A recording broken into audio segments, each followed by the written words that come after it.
বাবা, এটা করা কি উচিত হচ্ছে? তোকে যা করতে বলেছি তাই কর, যা। কিন্তু বাবা, উনি আমার ভাবি, আমার ভাইয়ের বউ। এত কথা বলছিস কেন? যা যা করতে বলছি তাই দিয়ে করবি, যা তো যা। ঠিক আছে, কিন্তু আমি শুধু গিয়ে শুয়ে থাকবো, আর কিছু করতে পারবো না। হয়েছে, চুপ থাক, যা কাজ করবি, যা।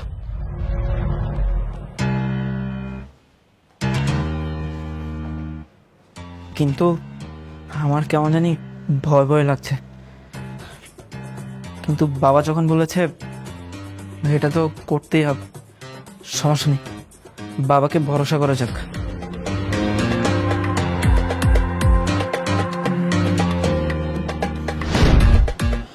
শোন, আমি বাসায় চলে আসছি তো, আবার পরে ফোন দিচ্ছি। হ্যাঁ, ওকে।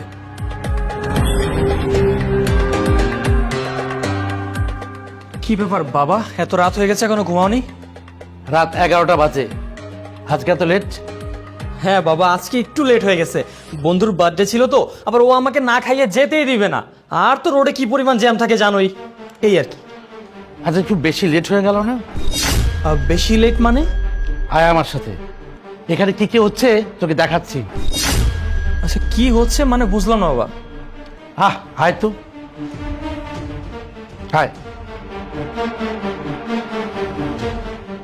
বেবি, তুমি চিন্তা করো না, আমি যতক্ষণ আছি তোমার পাশে ততক্ষণ তোমার চিন্তা কিসের? আমি তোমার সব রকম খেয়াল রাখবো।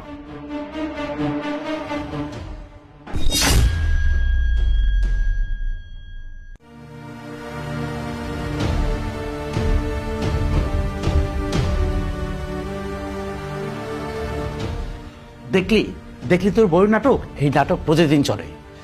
বাবা, আমার কাছে কোনোভাবে বিশ্বাস হচ্ছে না বাবা, এর মধ্যে কিছু একটা গন্ডগোল আছে বাবা। ও আমাকে অনেক ভালোবাসে।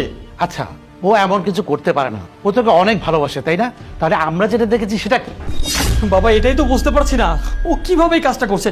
আর রনি তো আমার আপন ভাই। দেখ, কে দেওয়ার কোনো লাভ হবে না। আমি তো বলছি বউকে বাড়ি থেকে বের করে দিই। আমি ওকে অনেক বোঝানোর চেষ্টা করেছি, কিন্তু ও কিছুতেই বোঝে না। ও তোর ভদ্রতার সুযোগ নিচ্ছে। ও ওকে যখন বোঝাতে গিয়েছি আমার উপর খেপে যায়, আমাকে বলে কি আপনি কে? ও বলে যে তোকে বলে নাকি আমাকে বাড়ি থেকে তাড়িয়ে দেবে। এই বাড়িতে এই আমার ইজ্জত। আমার ছোট ছেলে, ও তো অনেক ভালো, ওকে পর্যন্ত ওর জালে ফাঁসিয়ে নিয়েছে। একটা কাজ করো, ওকে এখনো সময় আছে, বাড়ি থেকে বের করে দে। কিন্তু বাবা, আমি কিছুতেই বুঝতে পারছি না রিয়া